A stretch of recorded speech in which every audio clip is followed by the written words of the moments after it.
महायुतीमध्ये आता विधान परिषदेच्या जागा वाटपावरनं जोरदार चर्चा सुरू झाली आहे। शिंदेंच्या शिवसेनेनं थेट 5 पेक्षा जास्त जागांवर दावा केला। नाशिक, परभणी, ठाणे, संभाजीनगर आणि यवतमाळ या जागा लढवण्यावर शिवसेना ठाम आहे। इतकंच नाही तर रायगडची जागा शिवसेनेनं मागितली आहे। पक्षाची सध्याची ताकद लक्षात घेता या सगळ्या जागा लढण्याचा आग्रह शिंदेंच्या शिवसेनेकडून धरला जातो। यावर आता महायुतीच्या वरिष्ठ नेत्यांमध्ये लवकरच चर्चा होणार आहे आणि त्यानंतर अंतिम निर्णय जाहीर केला जाईल। मुख्यमंत्री म्हणाले की सगळे तिन्ही पक्षाचे नेते जे आहेत हे बसून चर्चा करतील आणि कुठे कुठे ज्या कोण कुठे लढेल हे त्याच्यावरती जे आहे ते लवकरच चर्चा होऊन त्याच्यावरती आपल्याला माहिती पडेल।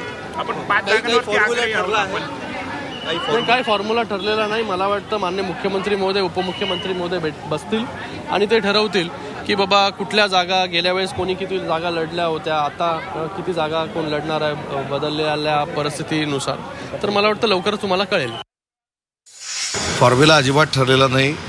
आम्हाला असं वाटतं की ह्या सगळ्या वरवरच्या गोष्टी आहेत। शेवटी ह्याचे निर्णय 3 नेते घेणार आहेत। आमच्या वतीनं माननीय एकनाथ शिंदेसाहेब, BJPच्या वतीनं देवेंद्रजी आणि राष्ट्रवादी काँग्रेस पार्टीच्या वतीनं सुनेत्रा वहिनी। त्याच्यामुळे आम्ही आमचा प्रस्ताव जो काय आहे तो भारतीय जनता पार्टीकडे दिलेला आहे। समन्वय समितीच्या बैठकीमध्ये राष्ट्रवादी काँग्रेस पार्टीनं देखील दिलेला असेल।